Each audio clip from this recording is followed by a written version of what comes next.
మహాగణాధిపతయే నమః. ఓం గురుభ్యో నమః. ఓం శ్రీమాత్రే నమః. పరమేశ్వర స్వరూపమైనటువంటి జ్యోతిష, వాస్తు మరియు ఇతర అనేకమైనటువంటి శాస్త్రములను మనకు అందించినటువంటి మహర్షులకి నమస్కారం. హయగ్రీవ హయగ్రీవ హయగ్రీవేతి యో వదేత్ తస్య నిస్సరతే వాణి జహ్నుకన్యా ప్రవాహవత్. అరుణాం కరుణాతరంగితాక్షీం ధృతపాశాంకుశపుష్పబాణచాపాం అనిమాదిభిరావృతాం మయూకైః అహమిత్యేవ విభావయే భవానీం. శ్రీమాత్రే నమః. ఓం పితృదేవతాభ్యో నమః.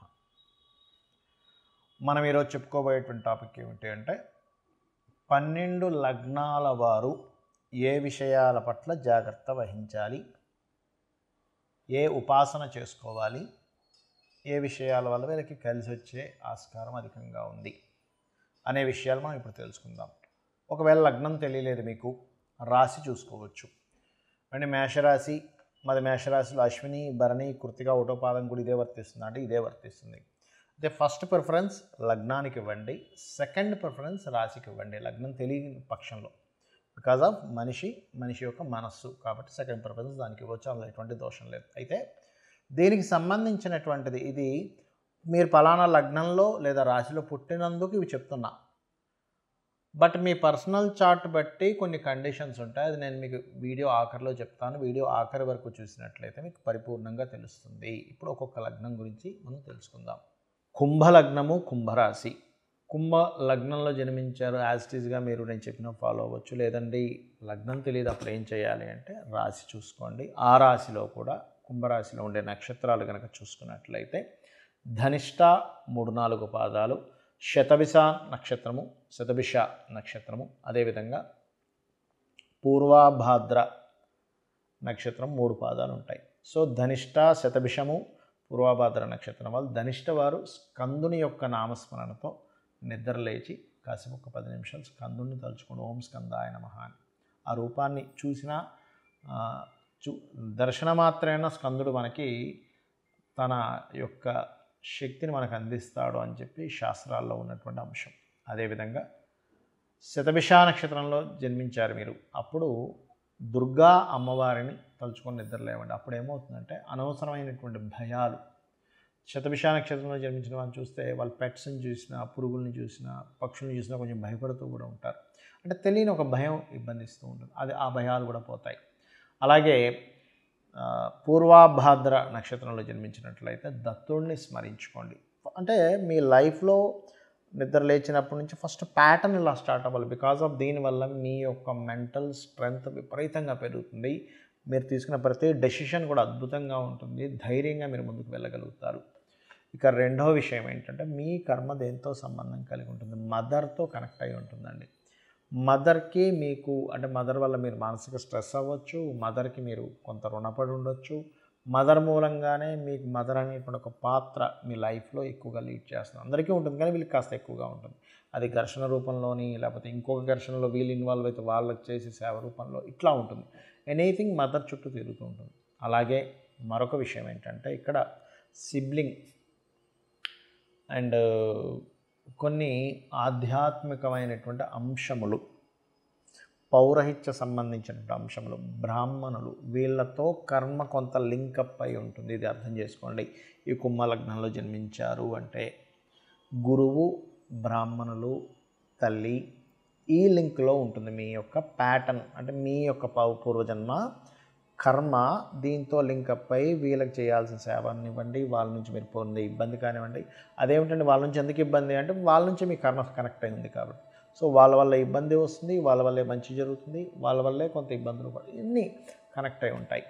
అయితే ఇక్కడ మీరు మరి దీని నుంచి బయటపడాలంటే చేయవలసిన సాధన ఏమిటి అంటే విష్ణువుని పట్టుకోవాలి. కుంభం వారు విష్ణు సహస్రనామాలు ఎప్పుడైతే చేస్తారో ఈ ప్యాటర్న్, ఈ మానసిక ఇబ్బంది కానివ్వండి, మదర్ విషయంలో కానివ్వండి, కొన్ని ఆధ్యాత్మికమైనటువంటి విషయాల వల్ల కానివ్వండి, కొన్ని టీచింగ్, ఎందుకంటే ఇక్కడ కొంత టీచింగ్ రిలేటెడ్ సంబంధించిన కర్మ కూడా మీకు కనెక్ట్ అయి ఉంటుంది, గుర్తుపెట్టుకోండి. రెవెన్యూ డిపార్ట్మెంట్, టీచింగ్, అదేవిధంగా ఎండోన్మెంట్ డిపార్ట్మెంట్, ఇవి కూడా కనెక్ట్ అయి ఉంటాయి. మీరు ఎంత విష్ణు సహస్రనామ స్మరణ చేస్తారో అంత బాగుంటుంది మీకు. ఇప్పటి వరకు మనం ఏదైతే చెప్పుకున్నామో మీది గనక పలానా లగ్నం అయితే పలానా విషయాలు జాగ్రత్తగా ఉండండి అని, పలానా ఉపాసన చేయండి అని, లేకపోతే పలానా విషయాలు మీకు అందిపుచ్చుకుంటారని, మీ లైఫ్లో ఈ విషయాల్లో బాగుంటుందని మనం ఏవైతే చెప్పుకున్నామో ఇవన్నీ కూడా మీ లగ్నం బేస్ చేసుకొని దీన్ని స్థిరంగా ఉండేటువంటి కారకత్వాలు అంటారు. అంటే పలానా లగ్నంలో పుట్టాము అంటే పంచమాధిపతి రవి అవుతాడు మేషంలో పుడితే, లేదా వృషభంలో పుడితే పంచమాధిపతి బుధుడవుతాడు, అదే మిథునంలో పుడితే పంచమాధిపతి శుక్రుడు అవుతాడు, లేకపోతే లగ్నాధిపతి బుధుడవుతాడు. ఇట్లా కొన్ని కాంబినేషన్స్ బట్టి చెప్పుకున్నాం. మరి పర్సనల్ చార్ట్లో ఇది ఏమైనా మార్పు వస్తుందా అంటే ఖచ్చితంగా పర్సనల్ చార్ట్ దగ్గరికి వచ్చేసరికి మార్పు వస్తుంది. ఎలాగా అంటే చెప్తాను చూడండి. ఇప్పుడు టీటీ ఇంజెక్షన్ ఉంది. టీటీ ఇంజెక్షన్ ఏదైనా సెప్టిక్ అయితే వేస్తారు. ఇప్పుడు ఆ ఇంజెక్షన్ అందరికీ పడదు.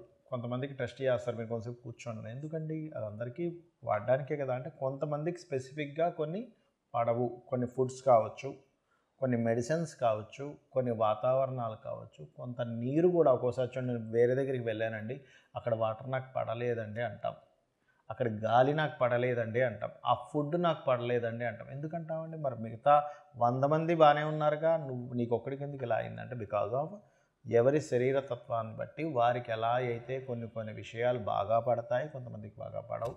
అదేవిధంగా సబ్జెక్ట్స్ కూడా చూడండి, 40 మంది పిల్లల్ని కూర్చోబెట్టి టీచర్ చెప్తే అందులో ఒకరికి అద్భుతంగా అర్థమవుతుంది, కొంతమందికి అసలు సబ్జెక్ట్ అర్థం కాదు. ఎందుకు? మరి అందరికీ ఒకలాగే చెప్పింది కదా టీచర్ అంటే బికాజ్ ఆఫ్ వాళ్ళకున్నటువంటి అవగాహన, వాళ్ళకున్న ఇంట్రెస్టు, ఇవన్నీ మనం బేరేజ్ చేసుకుంటాం. అంటే పర్సనల్గా ఉండే వాళ్ళ తెలివితేటలు కానీ వాళ్ళకుండే శరీరతత్వాన్ని బట్టి వాళ్ళకి తెలుస్తూ ఉంటుంది. అలాగే మీ జన్మజాతకంలో ఉండే కాంబినేషన్స్ ఇప్పుడు నేను చెప్పినవి ఏవైతే ఉన్నాయో కొంతవరకు అది మారుస్తూ ఉంటుంది. అంటే ఉదాహరణకి నేను మీకు మేషలగ్నం వారికి అప్పుల విషయంలోనే మెయిన్గా జాగ్రత్తగా ఉండాలని చెప్పాను. కానీ వారి జన్మజాతకంలో కొంచెం బుధుడు బాగున్నాడు అనుకోండి, అప్పుడు అంత ప్రమాదం రాదు. లేదా బుధుడు ఇంకా పాడైపోయాడు ఉదాహరణకి, అప్పుడు ఇంకా ఎక్కువ ప్రభావం వస్తుంది. సో ఇలాంటివి చూసుకోవాలి. అంటే ఏమిటి? నేను ఏదైనా ఆరోగ్యం గురించి చెప్పానంటే మీ జాతచక్రంలో రవిని చూసుకోండి. రవి బాగున్నాడంటే మీరేం కంగారు పడక్కర్లేదు. రవి కనుక పాడేయాడంటే ఇంకొంచెం జాగ్రత్తగా ఉండాలి. మానసిక విషయాల గురించి చెప్పాను, చంద్రుడు బాగున్నాడు, ఎక్కువ కంగారు అక్కర్లేదు. చంద్రుడు పాడయ్యాడు, అప్పుడు మీరు ఏ బియ్యం దానం ఇవ్వడమో చేయండి. అలా కాకుండా యాక్సిడెంట్సో లేకపోతే భూ వివాదాలు ఎక్కువగా ఉంటాయి ఈ లగ్నం వారికి అని చెప్పాను అనుకోండి, అప్పుడు మీరు చేయవలసింది ఏంటంటే కుజుడు బాగున్నాడా టెన్షన్ ఏం పెట్టుకోకండి. కుజుడు పాడైతే అప్పుడు మీరు కందులు దానంగా ఇవ్వడం, సుబ్రహ్మణ్యేశ్వర స్వామి ఆరాధన చేసుకోవడం, వారాహి అమ్మవారి ఆరాధన చేసుకోవడం చేయండి. అదేవిధంగా బుధుడు పాడయ్యాడు, అప్పుడు విష్ణు సహస్రనామాలు బాగుంటే ఏం టెన్షన్ పడక్కర్లేదు. అంటే ఇప్పుడు నేను చెప్పినటువంటివి ఏవైతే ఉన్నాయో గ్రహం కనుక బాగుంది, ఆ రాసులు కనుక బాగున్నాయి, టెన్షన్ పడకండి. ఆ రాసులు బాగోలేవండి, ఆ గ్రహం పాడైంది, మరింత ఎక్కువ జాగ్రత్త తీసుకోండి అని నేను మీకు ఒక క్లారిటీ ఇస్తున్నాను. అదేవిధంగా గురువు అయితే శనగలు దానంగా ఇవ్వడం, గురువులు అంటే ఏదైనా బంగారానికి సంబంధించినటువంటి టీచింగ్ లైన్స్ సంబంధించిన విషయాల్లో కొంత జాగ్రత్తగా ఉండాలి. శుక్రుడైతే వివాహ సంబంధించిన విషయాల్లోని, శని భగవానుడైతే మీరు చేసే జాబ్ రిలేటెడ్ సంబంధించిన విషయాల్లోని, హెల్త్ విషయాల్లోని, రాహు అయితే విదేశాలకు వెళ్ళి అక్కడ ఉండేటువంటి విషయాల్లోని, కేతు అయితే కొంత ఆధ్యాత్మికత లేదా కొంత వైరాగ్య సంబంధించిన కొంతమందికి వస్తుంటుంది.